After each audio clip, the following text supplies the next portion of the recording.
Good morning everyone, welcome back to our channel. আবার চলে এসেছি একটা নতুন দিনের নতুন ভিডিও নিয়ে। আর এই যে সকালবেলা আদিকে ব্রেকফাস্ট খাওয়াচ্ছি, আর খেতে খেতে কত বাহানা শুরু করেছে। আজকে চেয়ারে নয়, আজকে খাটে বসেই খাওয়াচ্ছি। তো চলুন আজকের দিনটা শুরু করা যাক। নাও নাও নাও, ফ্রেন্ডসকে দিয়ে খেতে হয় বলো বাবা।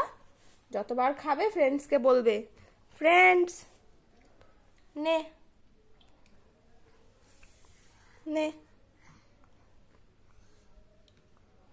কি ফ্রেন্ডস খেয়েছে একবার? এখন না ও চেয়ারে বসে খেতেই চায় না, মানে সবসময় তো চেয়ারে বসে খেয়েছে, এখনও বিভিন্ন কিছু বায়না করে, কখনো কখনো জানলায় বসে, কখনো কখনো হাঁটতে হাঁটতে। আজকে আবার এইরকম খাটে বসে, নর্মালি আমি খাওয়াই না, আজকেই খাওয়াচ্ছি, ওই ফ্রেন্ডসদের দেখিয়ে দেখিয়ে আজকে খাওয়াচ্ছি। ব্রেকফাস্টে আজকে ও রাগি অ্যাপেল খাচ্ছে, আর তারপরে আমি ওর জন্য বানিয়ে নেব বিটরুট। অনেক দিন খাওয়ানো হয় না, সেই শীতে খাওয়াতাম, তো এই গরমে বিটরুটটা অনেক দিন বন্ধ ছিল, তো আজকে ভাবছি একটু খাওয়াবো। তো এই যে বিটটা আমি কেটে নিয়েছি, আর তার মধ্যে একটু নুন দিয়ে ভালো করে সিটি দিয়ে নেবো, তারপরে একটু মিক্সিতে ঘুরিয়ে দেবো, আর সামান্য গোলমরিচের গুঁড়ো আর বাটার দিয়ে ওকে খাইয়ে দেবো। আর এদিকে আমি বসিয়ে দিয়েছি দুপুরবেলা রান্না। আসলে সকালে ব্রেকফাস্ট খাওয়ার পর আদি ওই 9:30-10টার দিকে একটু ঘুমায়, আর সেই ফাঁকে যতটা পারি আমি তাড়াহুড়ো করে সমস্ত কাজ সারার চেষ্টা করি। তো একদিকে বিটরুট সিটি পড়ুক, আর একদিকে আমি ওর পটল দিয়ে আলু দিয়ে একটু মাছের ঝোল করব পাতলা করে। আর মাছের ঝোলে প্রত্যেক দিন আমি একই সবজি দিই না, কোনো দিন ঝিঙে দিই, কোনো দিনও গাজর দিই, আলু দিই, মানে বিভিন্ন রকমই ঘুরিয়ে ফিরিয়ে দিই, যখন যেটা থাকে সেইভাবেই দিই। একই রকম সবজি খাওয়ালে ও একটা খাওয়াই শিখবে, অন্যগুলো শিখবে না, এই জন্য আমি বিভিন্ন রকমভাবে ঘুরিয়ে ফিরিয়ে দিই। সামান্য হলুদ, নুন, ব্যাস একটু জল দিয়ে দেবো, তারপরে একটু ফুটবে, নামিয়ে ফেলবো। এই কয়েকদিন ধরে আমি এরকম ভিডিও একেবারে দিতেই পাচ্ছি না, তার কারণ কি হয়েছে, এখন যখনই আমি ফোনটা ধরি এডিটিংয়ের জন্য, তো কোনো না কোনো কারণে ছেলে দেখে ফেললে ফোনের দিকে উকি মারে, তো এটা খুব বাজে।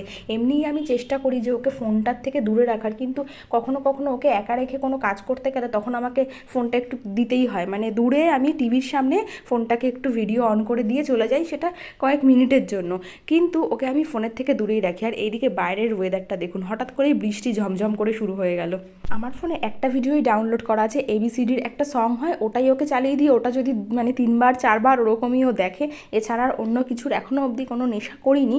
চেষ্টা করেছিলাম এইটুকুও না করার, কিন্তু ওই যে নিউক্লিয়ার ফ্যামিলি একেবারেই, মানে হয়তো একটু টয়লেটে যাব, তখন কি করব, ও কোনো কিছু চিৎকার করবে আমি বেরিয়ে গেলে, তো তখনই ওই ফোনটা একটুখানি দিয়ে তখনই যাই। আর যখন ও ঘুমায় তখন এডিটিং করার চেষ্টা করি, কিন্তু ওর খুব হালকা ঘুম, মানে একটু বাদে বাদেই উঠে পড়ে, তো সেই জন্যই অতটা হয়ে ওঠে না। আর আজকে বাড়িতে হবে তালের বড়া, আর পুরো উদ্যোগ নিয়েছে আমার হাজব্যান্ড। অ্যাকচুয়ালি আমাদের বাড়িতে যা পরিস্থিতি, তালের বড়া করার মতো নয়, তো ও বললো পুরোটা হেল্প করবে, তো করুক। আর এদিকে আমার ছেলেও আমার উঠে গেছে, তারপরে ওকে এই যে একটু খেললো টেললো, নিচে গেল, তারপরে এবার স্নান করাচ্ছি। এই যে সারা দিনের সব থেকে মজার জিনিস হচ্ছে স্নান করা, মানে যখনই বলবো স্নান করবি, কিভাবে করে সেটা দেখিয়ে দেবে। আর এখান থেকে যখনই ওকে আমি তুলবো গা মোছানোর জন্য, তখনই চিৎকার শুরু করবে, মানে যতক্ষণ না অন্য কিছুতে ভুলছে, গা মোছানো, জামা পরানো, মাথা আঁচড়ানো, পুরোটাই চিৎকার করবে, কেন কি ওকে কেন জল থেকে তুলেছি। তো ভীষণই ভালোবাসে আর কি জল ঘাটতে, হয়তো প্রত্যেকটা বাচ্চাই জল ঘাটতে ভালোবাসে, ও বলে না।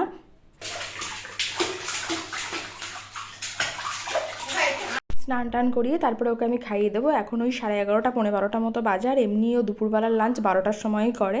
এই যে খেতে বসে গেছে, এখন এই করতে করতে 1টা বাজিয়ে দেবে খেতে খেতে, যা সময় নেয় খেতে বাবা। তারপরে এখন আবার কি চেয়ারের সামনে এক একটা জিনিস দিতে হয়, এই এখন এটা করছে তো 2 মিনিট বাদে ওকে অন্য খেলনা দিতে হবে, আবার ওটা 2 মিনিট বাদে অন্য খেলনা দিতে হবে, এইভাবেই চলছে। তারপরে খেয়ে দিয়ে ও ঘুমিয়েছিল, আমরাও একটু ঘুমিয়েছিলাম। আর এখন বিকেলবেলা একটু বেরোবো, তার আগে দেখাই এই যে মা এখানে তালের বড়া ভাজা শুরু করে দিয়েছে।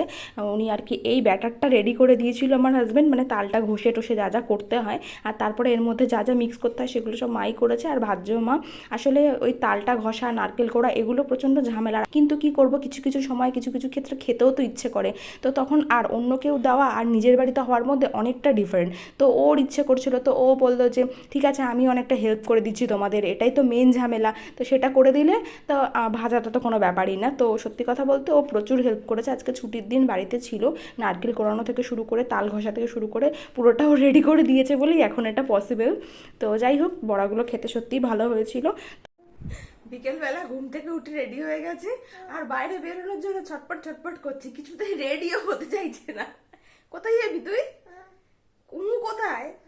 নাম বলতে হবে তো, বললে হবে নাকি? ও আমার কোলে থাকবে না, ও নেমে হেঁটে হেঁটেই চলে যাবে সিঁড়ি দিয়ে নিচে।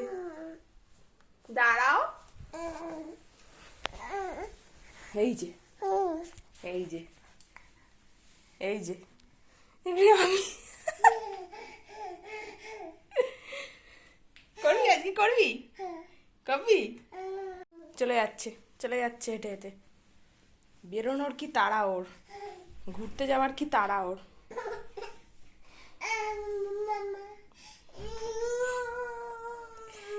ঘোড়া পাগল, ঘোড়া পাগল। খুলছে না দরজা, খুলছে না, খুলছে না দরজা। আমি না গেলে তুই যাবি কি করে? আমাকে তো যেতে হবে। এই তুই একা একা গাড়িতে বসতে পারবি? পারবি একা একা গাড়িতে বসতে? কিভাবে চালাবি গাড়ি? আজকে বেরোনোর মেন উদ্দেশ্য ছিল ঠাকুরের যে কাঠামো বা ঠাকুর যে তৈরি হচ্ছে এইটা ছেলেকে দেখাবো। তো আর তাছাড়াও একটু কাশফুলের ওখানে যাওয়ার কথা ছিল, কিন্তু একটু দেরি হয়ে গেল ছেলে উঠতে উঠতে, তাই জন্য ওখানে আর গেলাম না। আর আমার বাড়ির সামনেই এই ক্লাবটা, এই ক্লাবের এই বেদির মধ্যেই এবার ঠাকুরটা বানানো হচ্ছে। অন্যবার ঠাকুর কিনে নিয়ে এসে এখানে রাখা হয়, কিন্তু এবার দেখলাম এরকম, তাই জন্য ভাবলাম যে না, আদিকে নিয়ে একটু দেখিয়ে আসি যে কীভাবে। আগে তো এইরকম বেদির উপরেই ঠাকুর বানানো হতো, বা এখনও কিছু কিছু বাড়িতে এরকম, মানে যাদের বাড়িতে পুজো হয় বিশেষ করে নর্থ কলকাতার দিকে, তো ওদিকে দেখা যায় এরকমভাবে ঠাকুর বানানো। তো সেটাই দেখতে আসলাম। আর এই যে সামনেটা এরকম মাঠ মতন আছে, এখানে প্যান্ডেল হয়েছে, মানে এখান দিয়ে ঢোকার এটা হবে, আর এইখানে মেন ঠাকুরটা। তারপরে এখান থেকে আমরা চলে যাব আবার আরেকটা জায়গাতে যেখানে ঠাকুর বানানো হয়। কল্যাণীতে যে ITI পুজোটা হয় সেইখানে যে ঠাকুরটা যায় সেটা আপনারা অনেকেই হয়তো জানেন যে সেটা হালিশহর থেকে যায়। তো সেইখানেই যাব। এর আগে আমি একবার এসেছিলাম বহু বছর আগে, যখন ITI আমার নতুন নতুন খুব ফেমাস হচ্ছিল আর কি, তখন ঠাকুর দেখতে এসেছিলাম, তখন আর কি রেডি করছিল। আর ওই কাকুটার নাম মনোজ পাল, মানে আমার শ্বশুরমশাইয়ের বন্ধু। তো মনোজ কাকুর যেখানে ঠাকুর বানায় সেখানে যাব। এই বছর বা গত বছর থেকে ঠাকুর ওখান থেকে হয়তো যাচ্ছে না, আমি ঠিক জানি না, কিন্তু আগে এখান থেকেই যেত ঠাকুর। ঘুরে টুরে বাড়িতে চলে এসেছি। আর এইদিকে আদিকে আজকে মেয়ে সাজিয়েছি, অনেক দিনের ইচ্ছে ছিল চুলটা কেটে ফেলবো, তো তাই জন্য ভাবলাম যে একটু দুটো ঝুঁটি বেঁধে একটা মেয়ে সাজিয়ে ফটো তুলি। আজকের ভিডিওটা তাহলে এখানেই শেষ করি। যদি কোথাও ভালো লেগে থাকে like, comment, share and subscribe. Thank you.